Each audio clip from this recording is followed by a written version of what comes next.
Abonnés, bonjour, j'espère que vous allez bien. Alors dans cette petite vidéo, nous allons voir ensemble les points à ne pas négliger pour augmenter votre nombre de captures à l'année. Juste avant de commencer cette petite vidéo, j'ai envie de vous parler de quelqu'un que j'ai rencontré quand j'habitais sur Dijon. C'est un passionné de pêche à la carpe, il s'appelle Carpiste 21. Je vous mettrai son lien et de sa chaîne YouTube, Instagram et TikTok dans la description. Je vous laisse avec les quelques images de ces vidéos. Allez, à tout de suite.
Voilà les amis, la petite parenthèse publicitaire vient de se terminer. On va passer maintenant au sujet de la petite vidéo.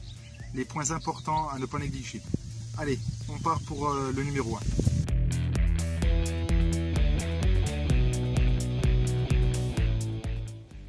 Alors en numéro 1, j'ai placé bien sûr l'observation. C'est très important avant d'attaquer une pêche, même que ce soit une pêche d'une journée ou une session de 3-4 jours. Observer, c'est très important pour voir l'activité des carpes à tel endroit où qu'elles se situent. Ça donne des indices très importants pour votre future pêche. Alors après, vous pouvez sonder, soit à l'aide de la canne avec un plomb à sonder, soit avec un sondeur type dipper, ou tout simplement de se promener au bord de l'eau. Voilà, puis de bien regarder s'il y a des sauts de carpe, s'il y a des fouilles. C'est quand même très important. Ça vous donne des indices pour attaquer votre pêche.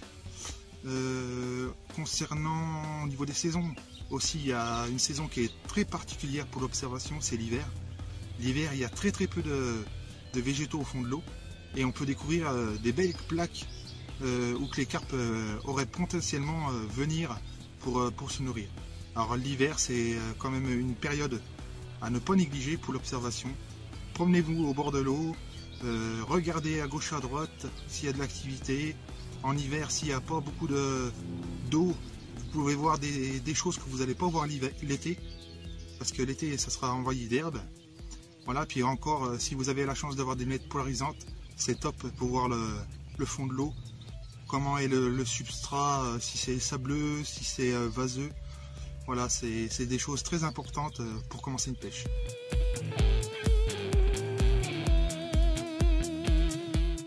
Alors en numéro 2, j'ai placé la partie sondage. Je vous en avais parlé déjà un tout petit peu au niveau de l'observation, mais là on va rentrer plus dans le détail. Le sondage aussi, c'est très important, c'est pour savoir si vous avez un fond vaseux, si vous avez un fond sableux, caillouteux, si vous êtes en plein milieu des herbes. C'est très important avant d'attaquer votre pêche, parce que si vous ne faites pas ça, vous allez jeter votre ligne. On va dire à 90%, vous allez tomber dans un herbier, le montage sera très mal placé. Et la pêche de la carpe, c'est un montage très placé, c'est poisson assuré. Ce qu'il faut savoir au niveau du sondage, après il y a plusieurs méthodes pour sonder. Généralement la plus simple qui peut exister, c'est une canne au cou avec un plomb à sonder. On règle le bouchon à la hauteur de l'eau et on avance petit à petit, et dès qu'on trouve un trou, le bouchon va s'enfoncer. Là on a trouvé un trou, ça sera un poste typique pour attraper les carpes. Après il y a d'autres méthodes, il y en a qui ont des bateaux amorceurs avec sondeur, il existe une tonne de matériel pour sonder. Voilà, pour la partie sondage, c'était pas énorme à expliquer, mais il faut quand même le savoir. Le sondage fait partie de la pêche, surtout de la pêche à la carpe.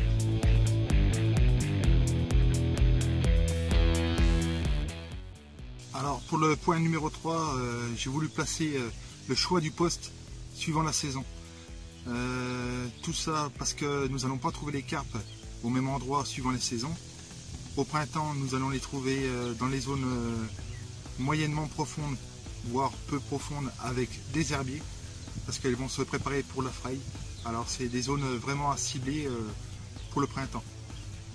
Pour l'été, vaut mieux cibler des spots avec des arbres immergés.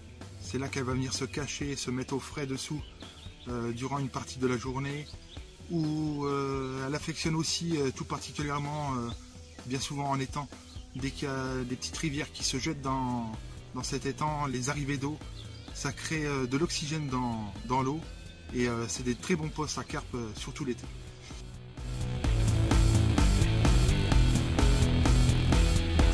Alors pour l'automne, c'est la meilleure saison pour pêcher la carpe, pour moi surtout.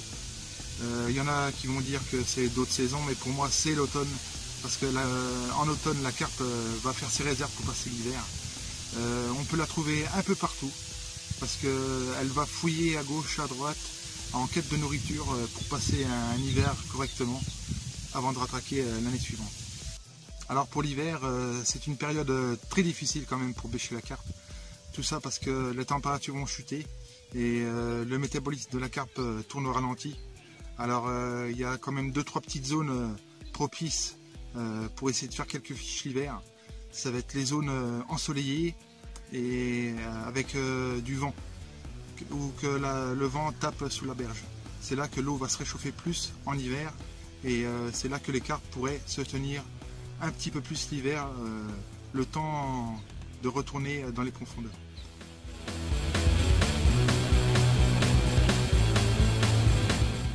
Alors pour le point suivant, j'ai décidé de parler des montages.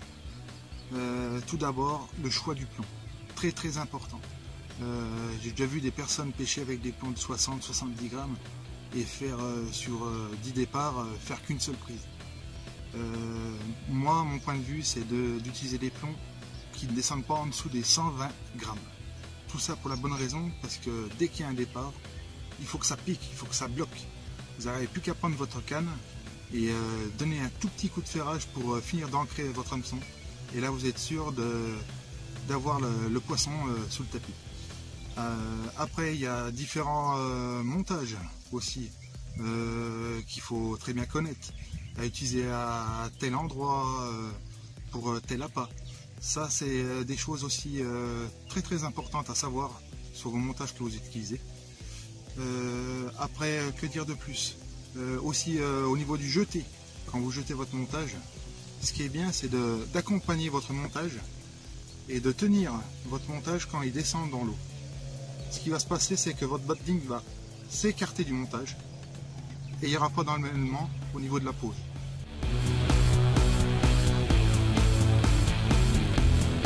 Alors le point suivant, on va parler un peu des appâts.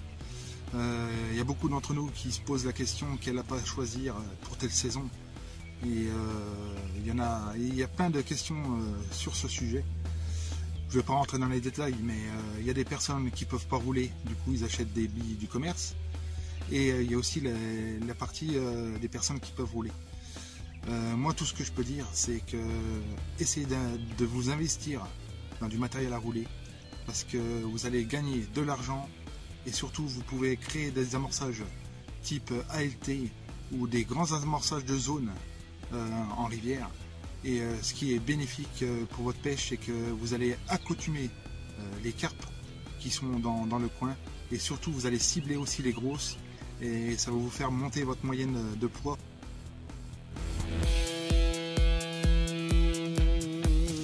Voilà, et puis dernier petit point que je voulais aborder avec vous. C'est au niveau du comportement des pêcheurs. Il y a trop de pêcheurs que je vois au bord de l'eau, au bord des rivières ou étangs, qui se posent la tête pourquoi ils font pas de poissons. Quand on les regarde pêcher tranquillement de la berge opposée, ils sont là à monter leur campement, à planter les piquets de tente avec les marteaux, à faire du bruit. Tout ça c'est pas bon du tout pour la pêche. Parce que la pêche de la carpe, avant tout, c'est la discrétion. Alors si vous gardez ça en tête, discrétion au niveau du bruit, vos cannes, ne pas les faire surplomber au niveau de l'eau quand vous pêchez la bordure à vos pieds. C'est tous des petits points très importants pour faire encore plus de fiches tout au long de l'année. Et au bout d'un moment, si vous faites tous les points qu'on vient d'énumérer dans cette petite vidéo, vous allez voir, vos touches vont augmenter en flèche. Voilà, alors chers abonnés, la petite vidéo s'achève. J'espère que la vidéo vous aura plu. En attendant, n'hésitez pas à venir vous abonner à la chaîne, à nous laisser un petit pouce bleu et un petit commentaire. Je vous répondrai. Allez, sur ce, ciao et bonne pêche.